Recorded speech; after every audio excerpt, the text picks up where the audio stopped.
Dow Chemical stands as one of America's great industrial empires, but also one of its most controversial. They didn't just build a company, they created a chemical empire from scratch. The founder, Herbert Henry Dow, started in 1897 with a revolutionary idea: extracting chemicals from brine. He single-handedly defeated the German monopoly. In just a few decades, Dow Chemical became fantastically powerful. They put their inventions into every American home. If you've ever used saran wrap to keep food fresh, or a styrofoam container, you were touching what this empire built. By 1970, their company was worth $11 billion, nearly $90 billion today. But unlike other industrial families, the Dow's success was bound to a dark choice. When the Vietnam War exploded, they seized the opportunity. The Dows became the prime contractor supplying chemical weapons to the U.S. military. This was not a mistake. It was a business decision.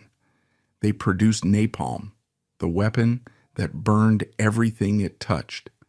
And they produced millions of gallons of Agent Orange, the poison that sickened the land and the people for generations. The story of Dow Chemical is a hard lesson in how one name can represent both American innovation and the cruelty of war, and the price they paid for that choice. Herbert H. Dow, the company's founder, was the quintessential American opportunist. He began his career in 1897 not just as an inventor, but as a brawler, taking on the powerful German chemical cartel that held a global monopoly on bromine. In what became known as the Bromine War of 1910, the Germans dumped cheap bromine on the U.S. market to bankrupt him. Dow responded with ruthless genius. He secretly bought the cheap German bromine and then sold it back to Europe at a massive profit. He won. This established the company's DNA: aggressive, brilliant, and willing to engage in corporate warfare. When World War I began, Dow's opportunism pivoted to patriotism. The company became a key supplier of chlorine and phosgene gas for the U.S. military, establishing an early and lucrative relationship with the War Department. But this rapid expansion in Midland, Michigan, came at a high cost. Labor reports from the 1920s describe poor safety standards and a high rate of chemical accidents, a pattern of worker exploitation that mirrored other industrial giants of the era. When Herbert's son, Willard H. Dow, took over, this government relationship deepened. During World War II, Dow managed a $100 million government contract to produce magnesium, a vital component for aircraft. The project, according to 1940s Justice Department inquiries, was plagued by allegations of corruption and cost overruns. Simultaneously, Dow's production of styrene for synthetic rubber, a critical war material, was dumping PCBs into Michigan's Tittabawassee River, a toxic contamination that would poison the local population for 80 years. Willard, like his father, also worked closely with the state, collaborating with the OSS, the CIA's precursor, to develop new chemical weapons. To counter its growing reputation as a polluter, Dow launched a safety-first campaign in the 1920s and funded prestigious university research, like the Dow Institute at MIT. This public face of a responsible scientific innovator was a brilliant PR move, one that successfully masked the toxic reality of its manufacturing processes and the dangerous new path the company would take during the Cold War. When World War II ended, America and its industrial titans stood at the dawn of a new prosperous age. For Dow Chemical, the war had been a period of staggering growth, transforming it from a successful domestic company into an indispensable partner of the U.S. government. Under the leadership of Willard H. Dow, the founder's son, the company had proven its mastery over complex chemical production, from lightweight magnesium for aircraft to the synthetic styrene needed for rubber tires. The post-war era was not a time to slow down. It was a time to pivot this industrial might from the war effort to the American household. The results were astonishing. The company, which had a revenue of just $50 million in 1945, exploded. By 1960, it had shattered the $1 billion mark, a 20-fold increase in just 15 years. This was the era that made Dow a household name, a period when its chemical innovations, born from the labs that had served the military, were repurposed for peace. The most famous of these was a happy accident. In 1949, a scientist in a Dow lab was struggling with a new, stubbornly clingy material called polyvinylidene chloride. It was useless for its intended purpose, but it was brilliant for another. It was an almost perfect barrier to air and moisture. The company rebranded it, and Saran Wrap was born. By 1970, this transparent, indestructible film had captured 40% of the American food wrap market, according to Nielsen reports. It was a domestic revolution, a symbol of a new atomic age kitchen where food could be preserved indefinitely. But the company's true post-war dominance came not from the kitchen, but from the farm. Dow had been a leader in agricultural chemicals since its inception, but in the 1940s it began mass-producing a new miracle compound, DDT. Before its catastrophic environmental consequences were understood, DDT was hailed as a savior. It was the chemical that would wipe out malaria-carrying mosquitoes and save the world's crops from insects. Dow sold millions of pounds of it, becoming one of the primary suppliers of a chemical that would define the Green Revolution. This global expansion was fueled by a massive new industrial base. In 1940, Dow had built its Freeport, Texas plant. By 1970, Chemical and Engineering News reported it had become the largest ethylene production site in the world, churning out over 1 billion pounds a year. Freeport was the engine of Dow's empire, the place where the basic building blocks of the chemical age, chlorine, ethylene, and styrene, were produced on a scale the world had never seen. How did Dow achieve this total market domination? The company's strategy was a perfect three-pronged assault, a model of efficiency that combined technical brilliance, ruthless business tactics, and a deep, insidious political integration. The first pillar was vertical integration, a tactic Dow had mastered. Like its competitors, Dow understood the value of owning the entire production chain. But Dow took it a step further. While rivals like Monsanto might have to buy their precursor chemicals, Dow was the precursor. They owned the salt brine wells in Michigan. They owned the electrolysis plants that turned that brine into chlorine. They owned the factories that use that chlorine to make plastics, pesticides, and, fatefully, the components for napalm. This closed-loop system, as industry analysts noted, gave them a massive advantage. It slashed their production costs by an estimated 25% compared to competitors. They were insulated from market shocks and could outprice any rival.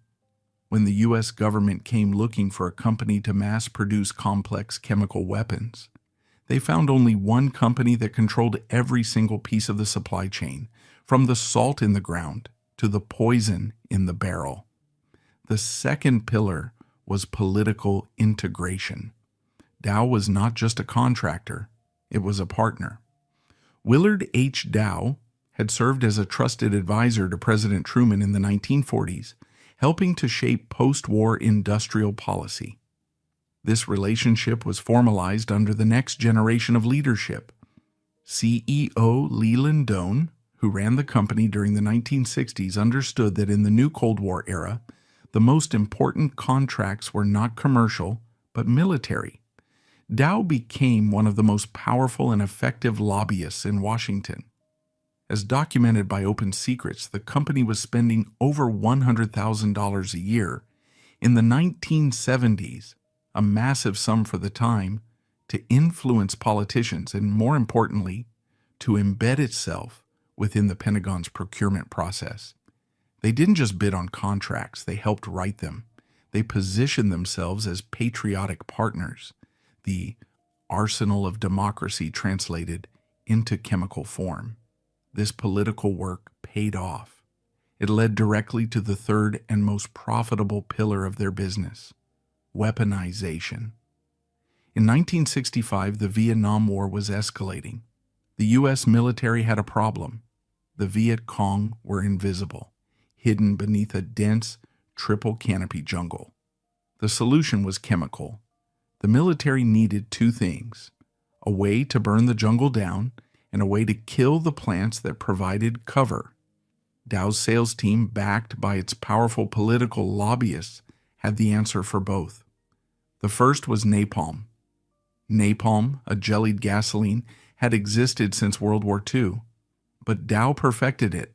They created Napalm B, a new, more stable mixture that was cheaper to produce, stuck to its targets more effectively, and burned longer and hotter. In 1965, Dow won the initial $5 million contract from the Department of Defense. It was a small, seemingly routine contract for a company of Dow's size, but this was just the beginning.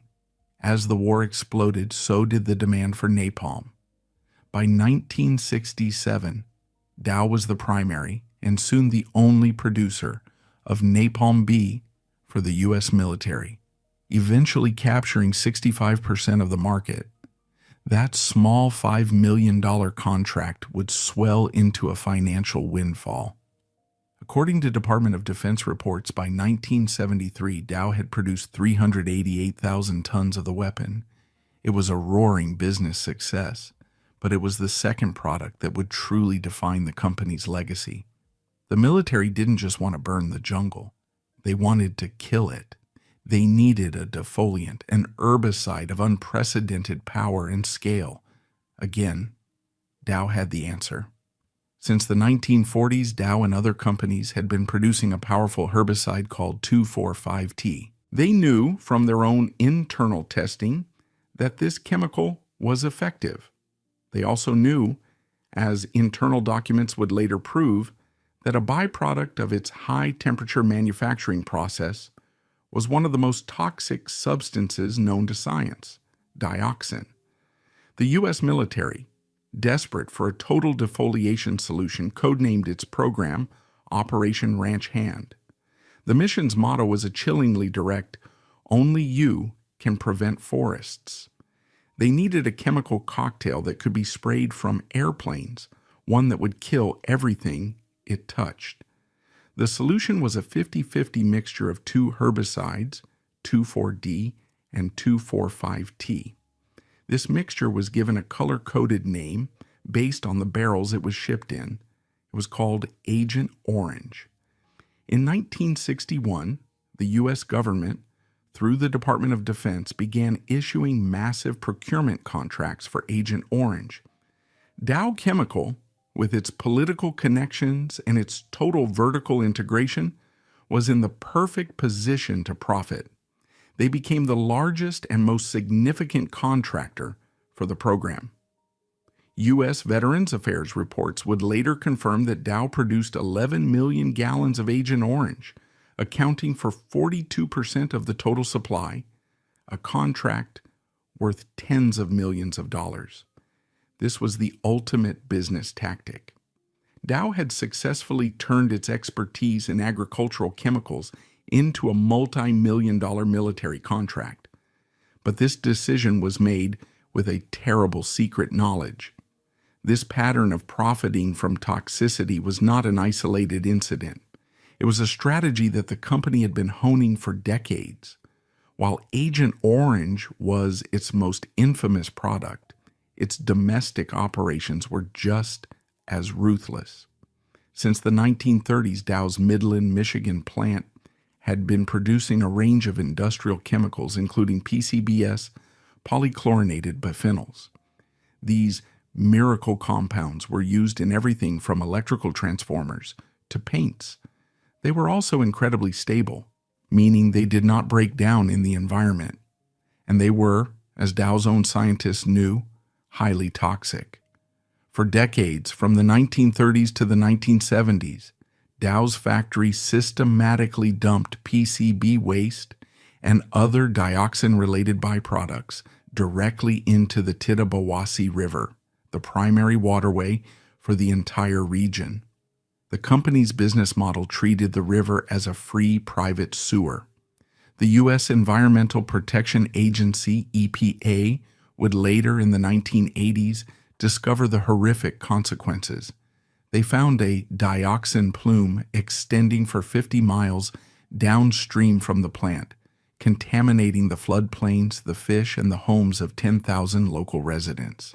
Studies revealed a 25% increase in certain cancers and other diseases in the local population.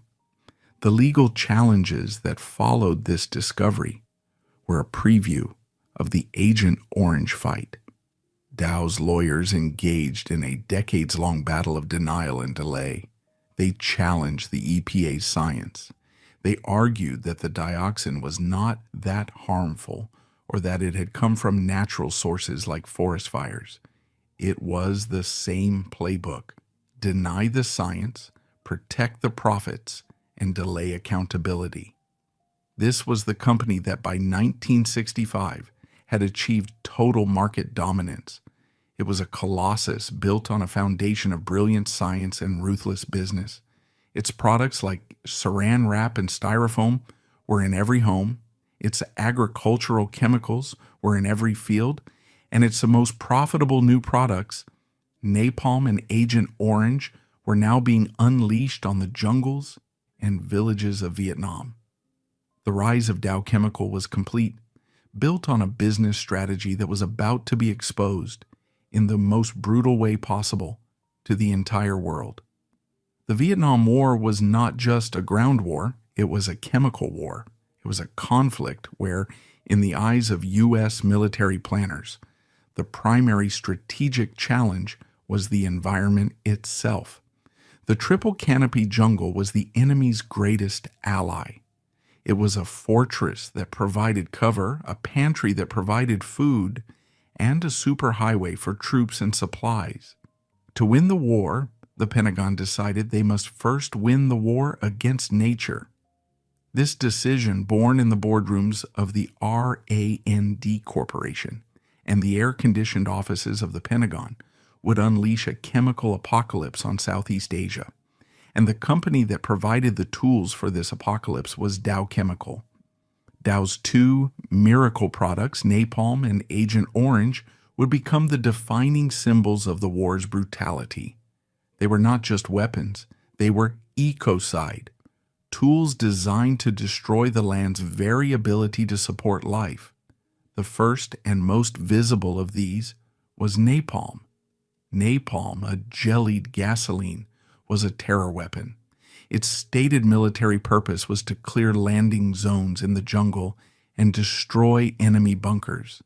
But its psychological purpose was incineration, to create a wall of fire so terrifying it could break the enemy's will. Dow's Napalm B, the new formula they had perfected, was a chemical masterpiece. It was a mixture of polystyrene, a Dow invention, benzene, and gasoline. This new formula was superior to older napalms in every way. It was cheaper, it was more stable, and it was more cruel.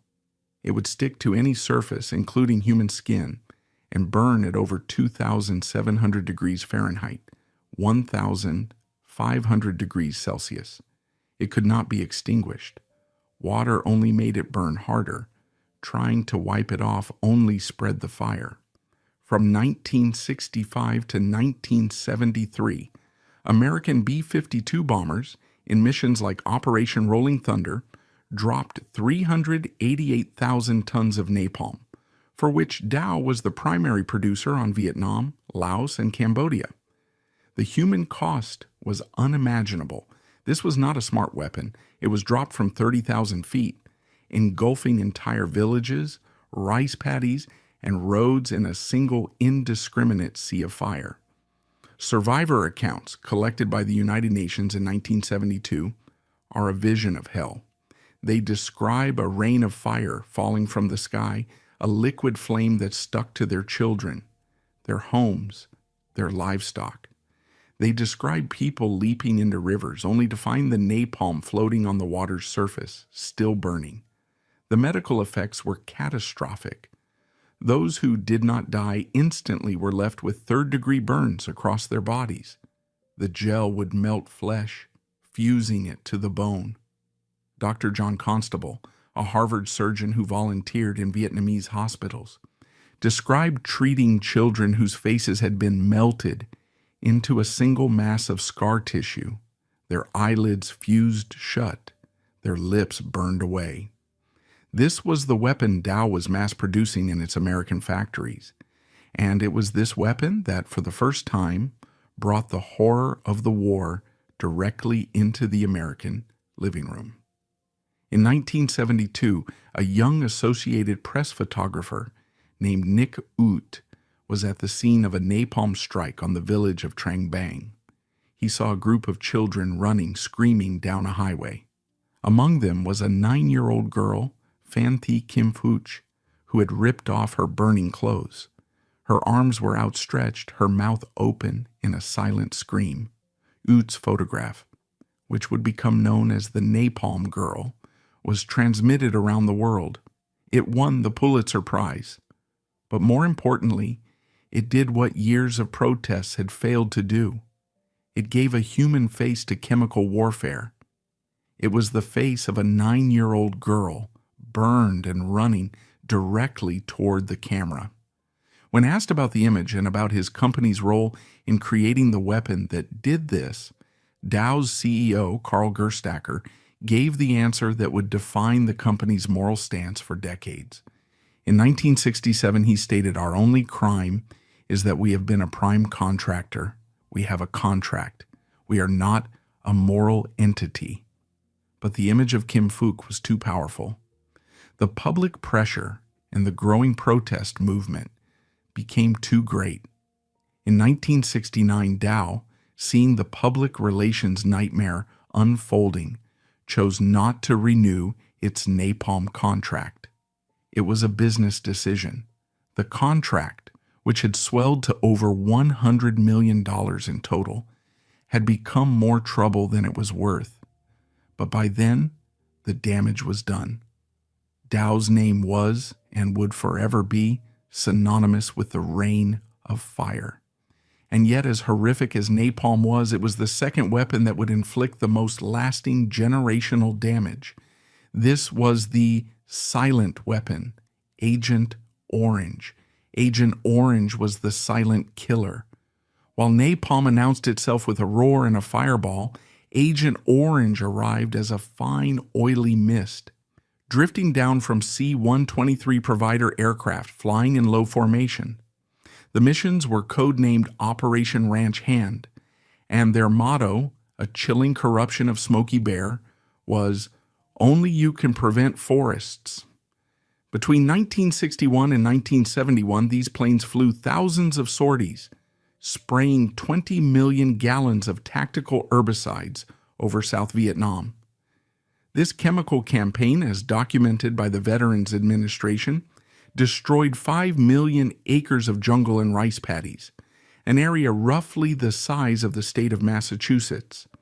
And the primary, most notorious component of this program was Agent Orange, the 50-50 mix of 2,4-D and 2,4,5-T.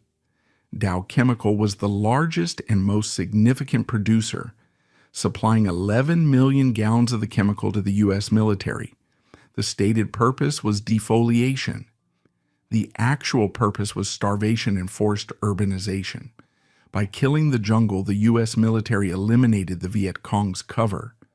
By killing the rice paddies, they eliminated their food source, forcing millions of rural peasants to flee the countryside and pile into squalid U.S.-controlled urban refugee camps. But this weapon of ecocide had a terrible secret, a secret that Dow Chemical knew and had concealed for years. The chemical 2,4,5-T, one half of the Agent Orange mixture, was contaminated. The high-temperature process used by Dow to manufacture it created a toxic byproduct, tetrachlorodibenzo-P-dioxin, or TCDD-dioxin. To call dioxin a poison is an understatement. It is one of the most toxic molecules ever synthesized by man.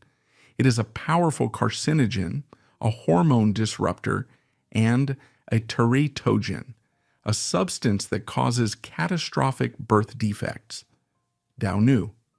As far back as 1965, as the Agent Orange contracts were being ramped up, Dow's own internal scientists sent memos to management warning them that the levels of dioxin in their product were dangerously high.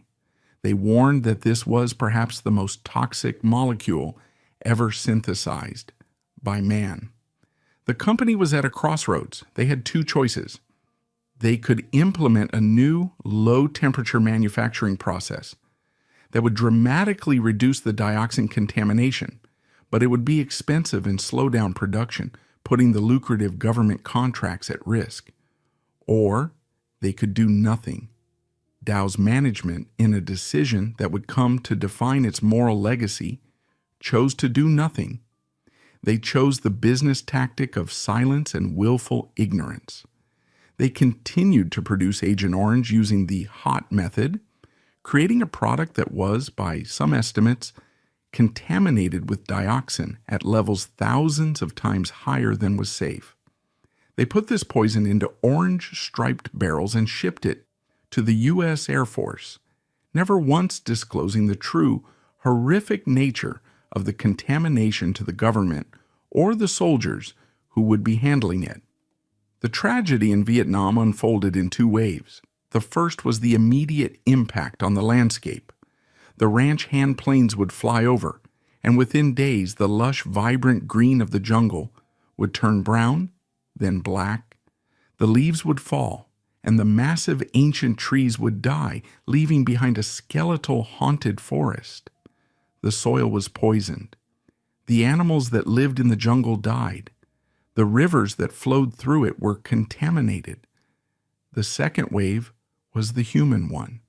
For the 3 to 4 million Vietnamese people who, according to the Vietnamese Red Cross, lived in the areas that were sprayed, the silent mist was a disaster. It settled on their homes, their water wells, and their crops. They drank the poisoned water, they ate the poisoned fish, and then the children began to be born. The dioxin entered the food chain and the human genome. The rates of miscarriages and stillbirths in the sprayed areas skyrocketed. And then came the birth defects, a parade of horrors that the local doctors had never seen. The Vietnam Association for Victims of Agent Orange, VAVA, has documented the consequences. Children were born with 200% higher rates of severe birth defects. They were born with missing limbs, with cleft palates, with massive tumors, and with horrific neurological disorders. According to Vietnamese health organizations, hundreds of thousands of children have been born with these dioxin-related deformities. This was not a one-time event. Dioxin is a persistent chemical. It does not break down. It remains in the soil and the sediment of rivers for decades. Today, more than 50 years after the last spray mission, babies are still being born in Vietnam with the same signature birth defects. The tragedy is generational. But the Vietnamese were not the only victims. The poison was democratic. It did not care about uniforms. The 300,000 American soldiers who served in Vietnam were also exposed. They were the ground troops who walked through the defoliated forests. They were the pilots and crewmen of the C-123s who handled the chemical every day. They were the soldiers on bases where the barrels were stored, barrels that often leaked, covering the soil in a toxic film. These soldiers, as documented by the Veterans Administration, began to get sick. They returned home with strange, debilitating illnesses. They developed rare cancers like soft tissue sarcomas. They suffered from Parkinson's disease at rates 50% higher than the general population. And, like the Vietnamese, they watched in horror as their own children were born with the same inexplicable birth defects. This was the tragedy of Agent Orange. It was a weapon that, in its silent molecular cruelty, erased the distinction between the battlefield and the home, between the soldier and the civilian, between the present and the future. And as this dual tragedy of fire and poison unfolded, the reaction in America began to change. The anti-war movement, which had been a fringe protest, began to swell, and they found a new specific and corporate target. It wasn't just the government they were protesting, it was Dow Chemical. The anti-war movement in the United States did not begin as a protest against corporations. It began as a moral and political protest against the government's policy in Vietnam.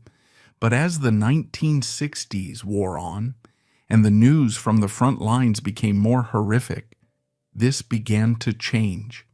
The images of napalm and the growing awareness of chemical warfare provided a new tangible target for the movement's rage. The American University campus became the new front line. Students who were facing the draft and seeing their peers return in body bags began to question not just the politicians, but the entire system that supported the war.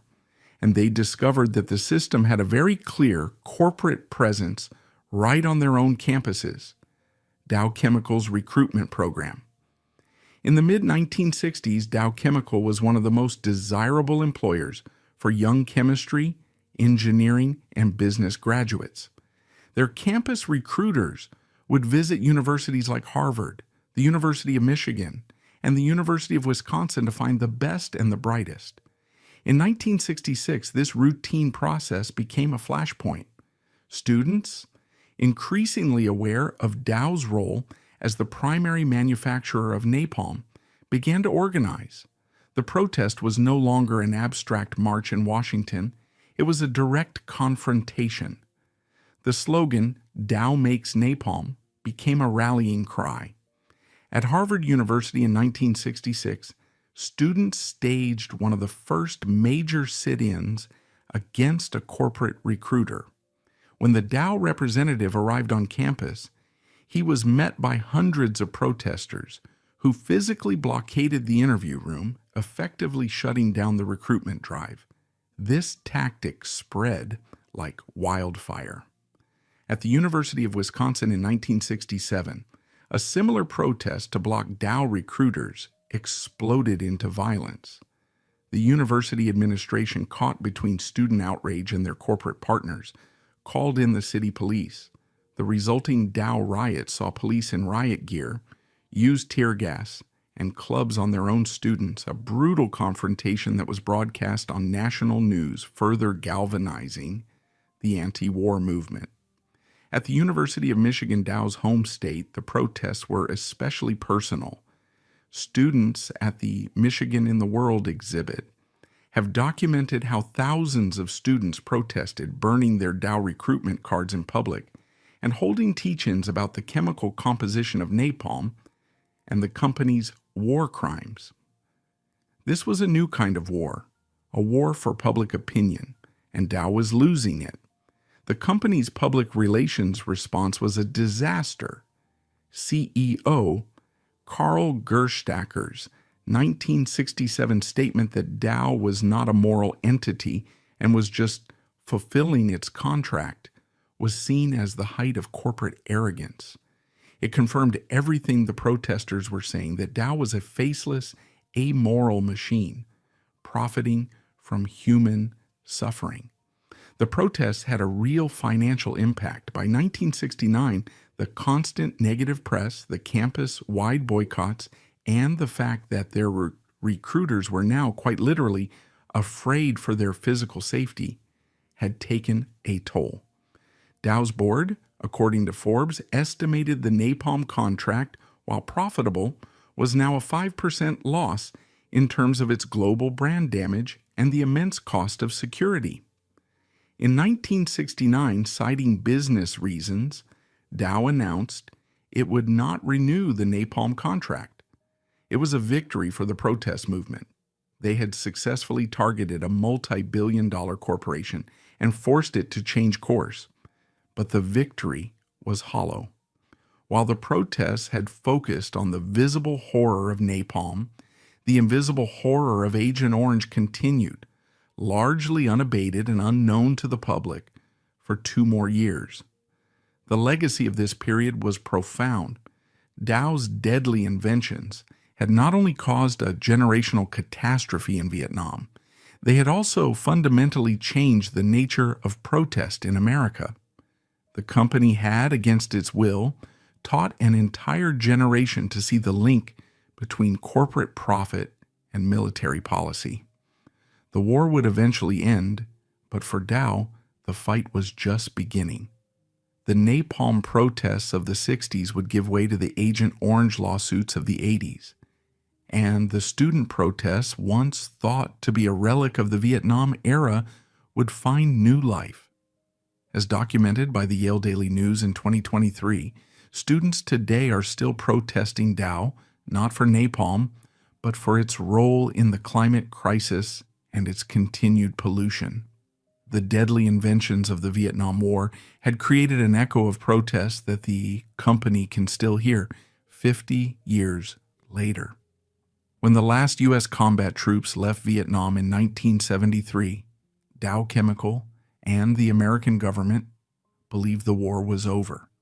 For them, it was a closed chapter, a series of fulfilled contracts, and a painful public relations episode that was best forgotten. But for the 291,000 American veterans who had served, the war was just beginning. They returned home not to ticker tape parades, but to a nation that wanted to forget. And they returned with a strange, invisible sickness. They were developing rare cancers, like soft tissue sarcomas, at alarming rates. Their skin was breaking out in a severe, disfiguring rash called chlorachin, the same ailment that had plagued Dow's own factory workers. They were suffering from neurological disorders, liver failure, and a deep, debilitating fatigue. And, in an echo of the horror in Vietnam, they were watching their children be born with inexplicable birth defects. These veterans, scattered across the country, began to connect the dots. They had all been in the name, and they had all been sprayed. They had walked through the defoliated skeletal forests. They had slept in the red dust. They had drunk the water. They had all, in their own way, been poisoned by the oily mist that came from the sky, the mist that came in barrels with an orange stripe. In 1979, the legal battle began. It started as a class action lawsuit filed by a handful of veterans. It would soon explode, becoming the largest and most complex product liability case in history. In Agent Orange product liability litigation. At the center of this legal storm, the primary defendant, the one with the deepest pockets and the most to lose, was Dow Chemical. Dow's immediate response was not one of compassion. It was one of total, aggressive legal warfare. The company, which had argued to students that it was not a moral entity, now set out to prove it. Their first tactic was denial. They argued with a straight face that there was no scientific evidence linking Agent Orange to the veterans' health problems. They dismissed the cancers, the chlorachin, and the birth defects as tragic but statistically normal coincidences. They claimed their product, 2,4,5-T, was one of the safest and most effective herbicides ever invented. Their second tactic was deflection. They argued that if there was any blame, it lay with the U.S. government. This was the government contractor defense.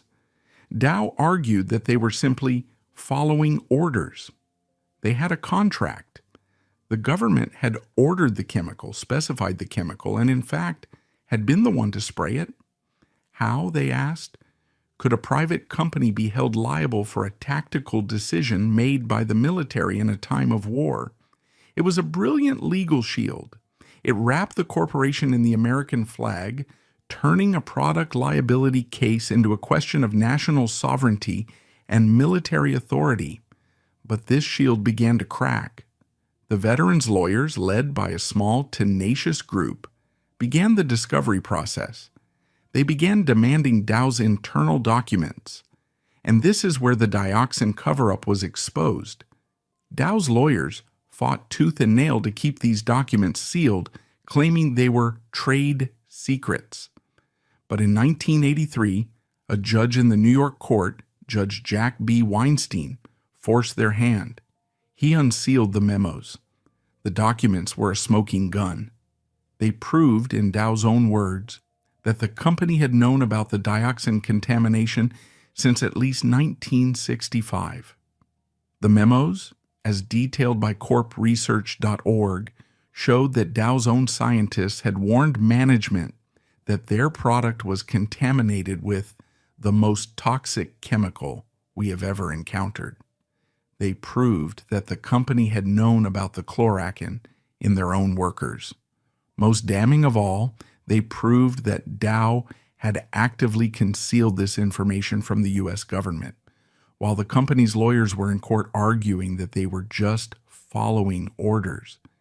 These memos proved that they had known the orders were for a product that was infinitely more toxic than the government understood. They had known the poison in their product was a secret, and they had kept it that way to protect their multi-million-dollar contracts. The cover-up was out. The press was having a field day. Dow was no longer a patriotic contractor. It was a cynical poisoner.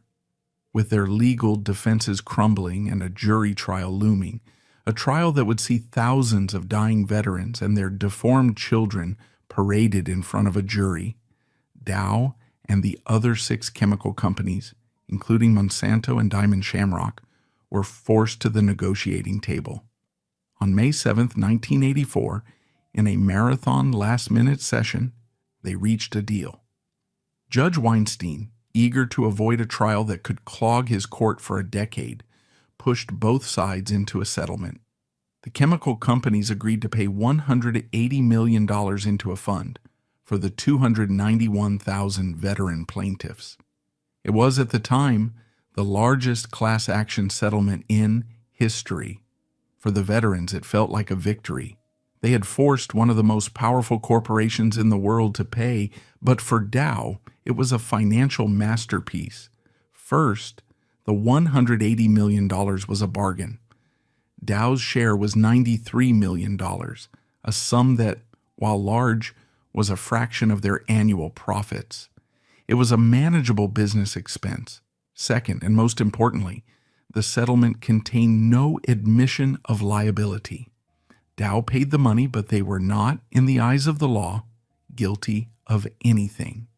They continued to publicly maintain that Agent Orange was safe and that the settlement was merely a humanitarian gesture. The $180 million, when divided among 291,000 plaintiffs over a decade, amounted to almost nothing. The average veteran received a few $1,000s. A widow of a soldier who had died of cancer might receive $5,000. It was not justice. It was an insult. Dow had successfully and cynically calculated the exact price of the American veterans' suffering. The 1984 settlement with American veterans was a cynical but brilliant act of legal containment. Dow had successfully cordoned off the domestic threat. But as the 1990s and 2000s unfolded, a new and far larger group of victims began to demand justice: the Vietnamese. For decades, the victims in Vietnam, the millions suffering from cancers, and the hundreds of thousands of children born with horrific deformities had no voice. They were citizens of a former enemy state, isolated by politics and poverty, their suffering largely invisible to the Western world. That changed in 2004. In a landmark legal battle, the Vietnam Association for Victims of Agent Orange, VAVE, representing millions of Vietnamese plaintiffs, filed a class action lawsuit in the same New York court where the veterans had settled. This time, the defendants were Dow Chemical, Monsanto, and the other manufacturers.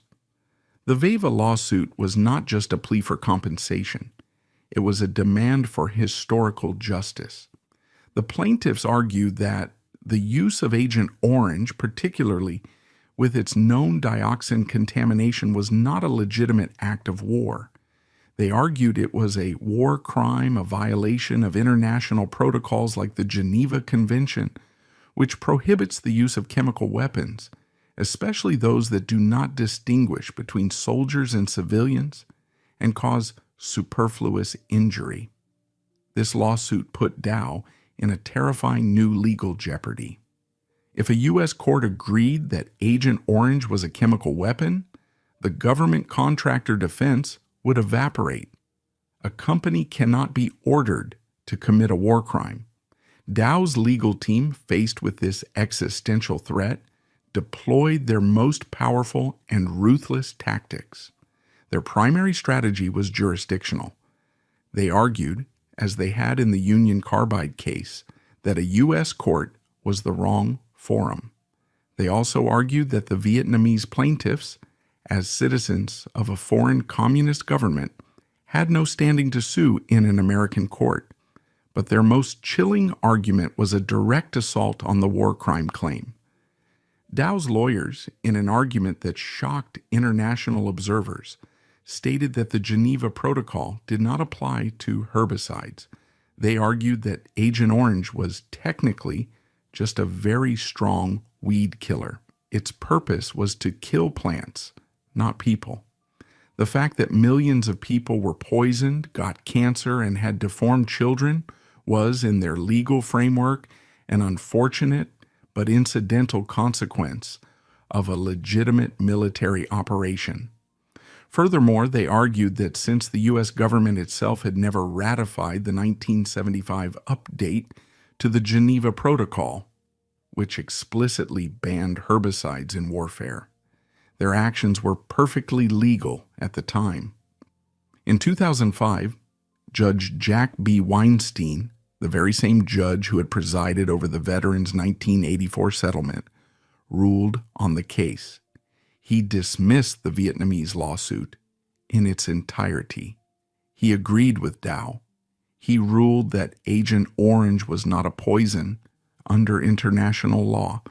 He accepted the government contractor defense, ruling that the companies were not liable for the military's use of their product.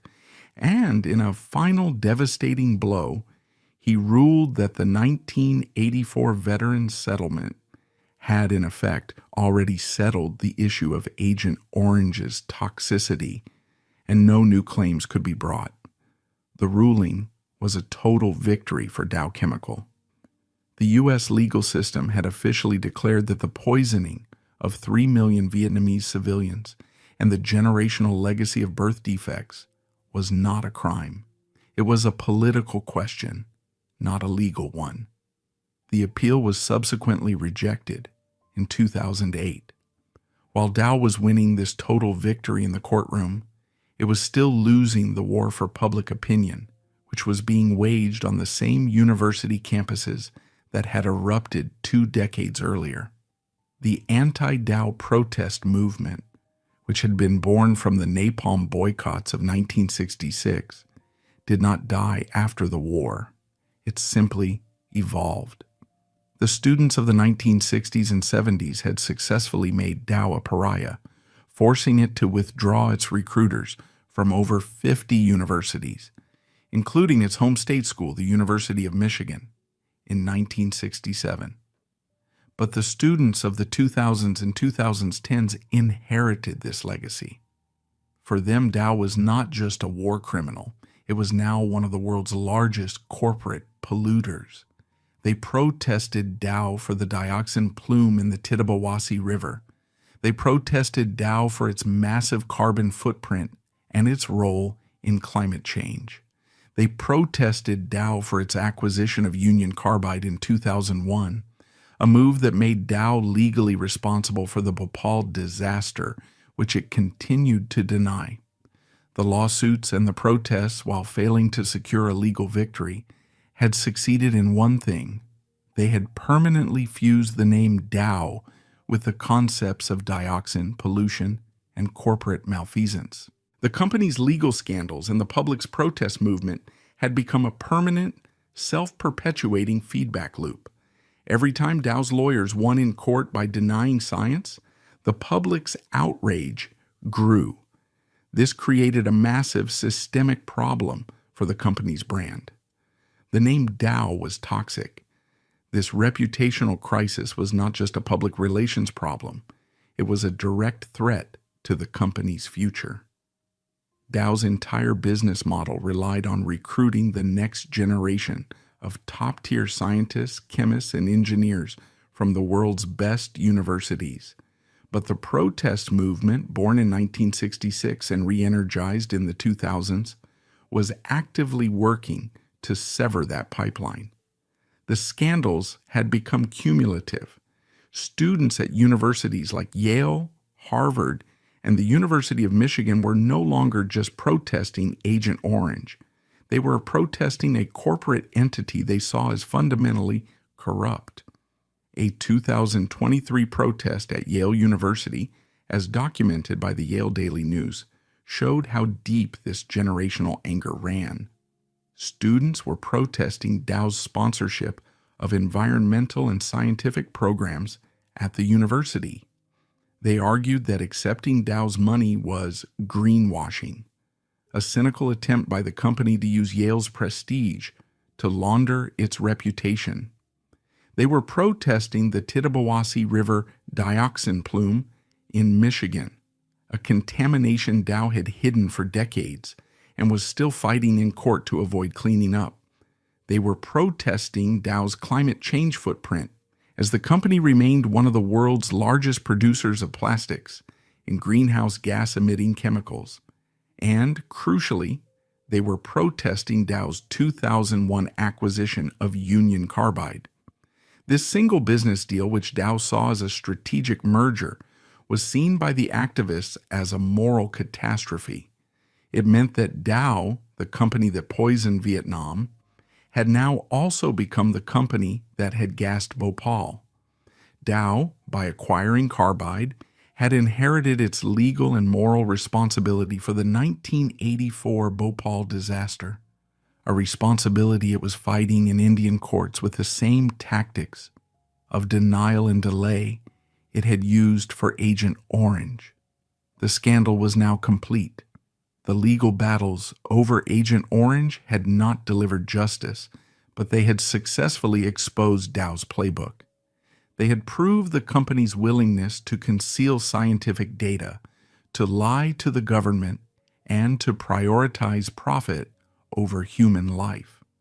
The 1984 Veterans Settlement, which Dow's lawyers saw as a victory, had become a public relations disaster in perpetuity. It was a $180 million admission of guilt, no matter what the fine print said.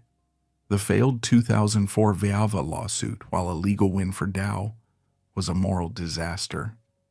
It cemented Dow's image as a corporate bully that would hide behind legal technicalities to avoid facing the children it had deformed. The protest movement, which had once been a small group of students chanting, "Dow makes napalm," had metastasized. It was now a global, multi-generational, and multi-issue campaign. It was a coalition of American veterans, Vietnamese victims, Indian activists from Bhopal, and American environmentalists from Michigan. Dow had created a global alliance of its own victims. The scandals, from the 1960s to the 2020s, had all merged into a single damning narrative. The company was no longer just a prime contractor. It was, in the eyes of the public, the world's most sophisticated and successful chemical poisoner. The relentless, decades-long assault on Dow's public image was not just a corporate problem, it was a deeply personal one. The men who ran the company were not anonymous, faceless executives. They were the leaders of a company that for a time was the most hated corporation in America, and they and their families became personal targets. The personal tragedies of the Dow dynasty begin with its founder. Herbert Henry Dow, the brilliant, combative entrepreneur, had poured his entire life into his company. He had fought the Bromine War and supplied the First World War. He was a man, according to his 1930 biography, who was defined by relentless stress and ambition.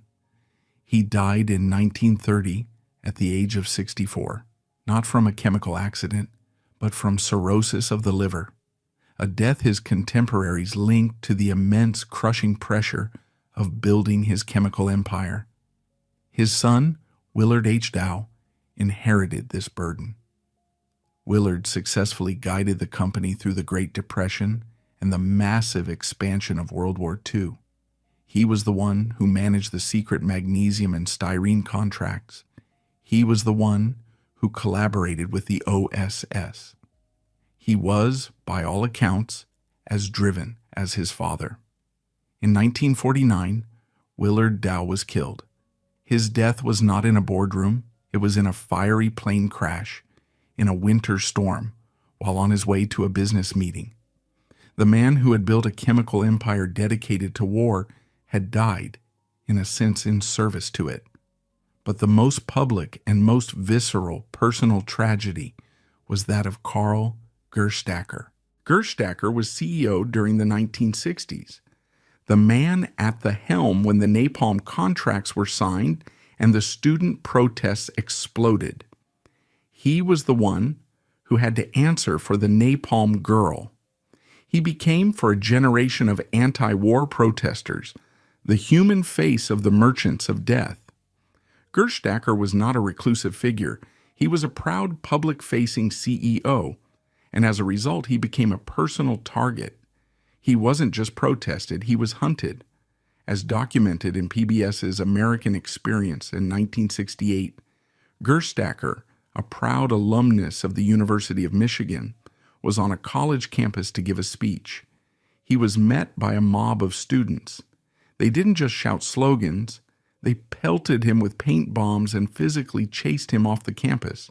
He was, in his own words, shaken. He was a pillar of the American establishment, and he was being treated like a criminal.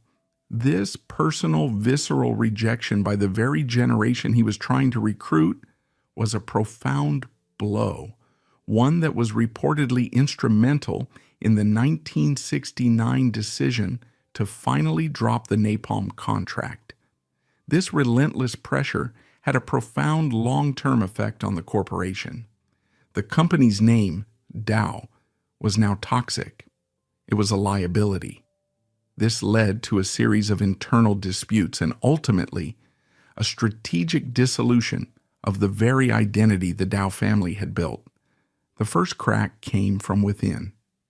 The 1984 Agent Orange settlement, which the company had celebrated as a legal victory, was a disaster for its shareholders. In the wake of the settlement, a shareholder lawsuit was filed, as documented by corpresearch.org, accusing the company's management of breaching their fiduciary duty. The shareholders argued that management knew about the dioxin risks and had hidden them not just from the government, but from their own investors.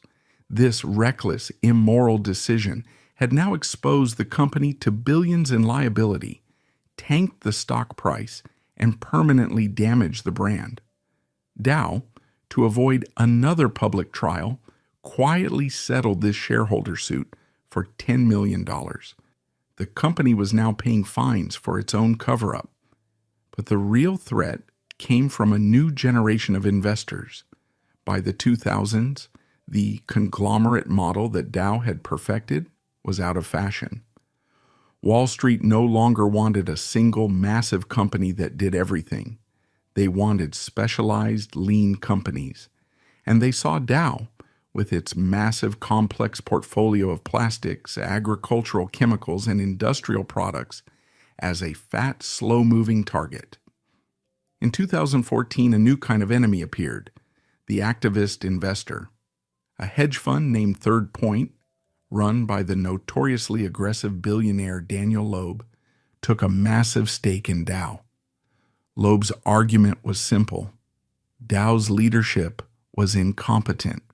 The company's stock was underperforming, and the only way to unlock value was to do what Dow's own internal logic had always resisted: break the company into pieces. This was a personal tragedy for the Dow corporate identity. Third Point demanded that Dow spin off its profitable plastics and petrochemical divisions from its slower agricultural division. This was a war for the soul of the company. Dow's management, led by CEO Andrew Liveris, fought back, but the pressure was too intense. This investor pressure forced Dow into the most dramatic move in its history. To survive, they had to merge. In 2017, in a $130 billion merger of equals, Dow Chemical merged with its oldest and largest rival, DuPont. The new entity, Dow DuPont, became the largest chemical company in the world, with a combined revenue of $86 billion. This merger was hailed as a triumph of strategic vision, but in reality, it was a capitulation. It was the solution that Third Point had demanded. The merger was not an end. It was a means to an end. The entire purpose of the merger was to create a company so large that it could be efficiently and profitably dismantled. And that is exactly what happened. Just 2 years later, in 2019, the Dow DuPont entity was officially broken apart. It was split into 3 new specialized companies: DuPont, Specialty Materials; Corteva, the agricultural business, including the Agent Orange legacy; and a new company that would inherit the core commodity chemical business. The name they gave this new company? Dow Incorporated. The dissolution was complete. The company that Herbert Dow had built, the massive integrated conglomerate that had supplied wars and revolutionized the American kitchen, was gone. It had been dismantled not by protesters, but by its own shareholders, by the very capitalist logic of profit that it had championed. The new Dow Inc., which emerged in 2019, was a ghost. It was a $45 billion company, but it was a shadow of the integrated colossus Herbert Dow had built.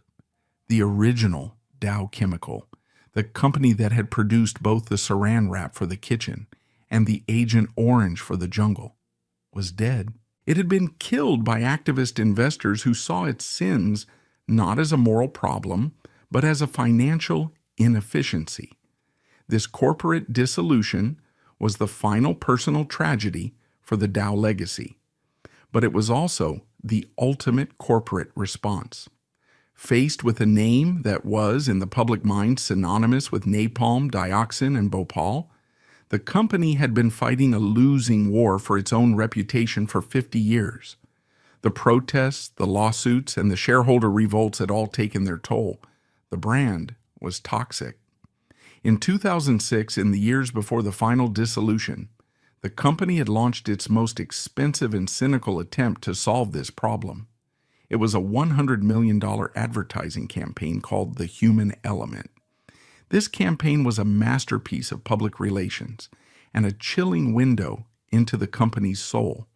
The ads were beautiful, minimalist, and profound. They showed children, teachers, and doctors. They featured the periodic table, but with a new 118th element added: who? The human element. The slogan was, "What is the human element? It is the most important element of all. It is what drives us.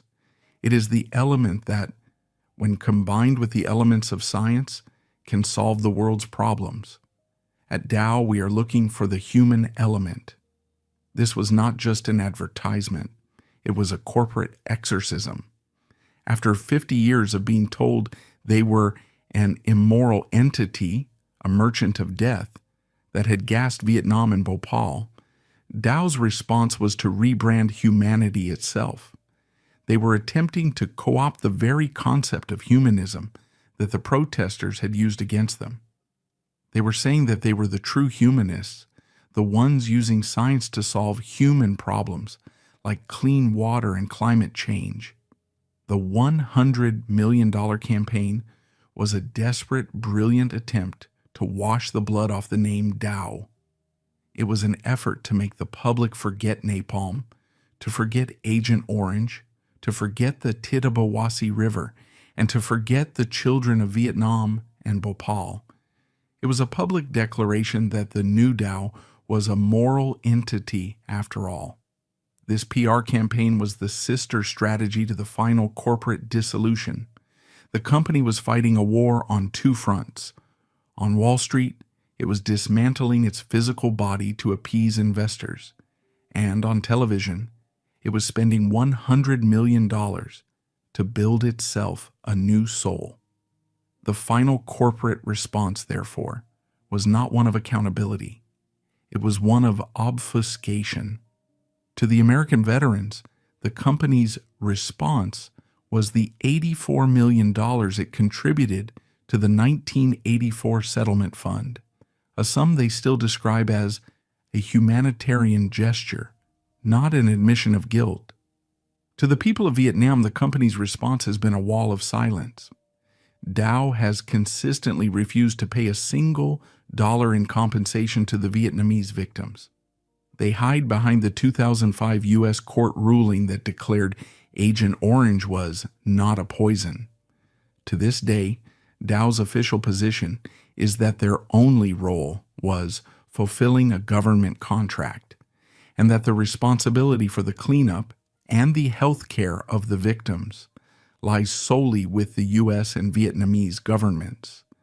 The personal tragedy of Carl Gerstacker being pelted with paint bombs had evolved into the corporate tragedy of a company so haunted by its own past it was forced to legally and financially kill itself, only to be reborn as a new entity, Dow Inc.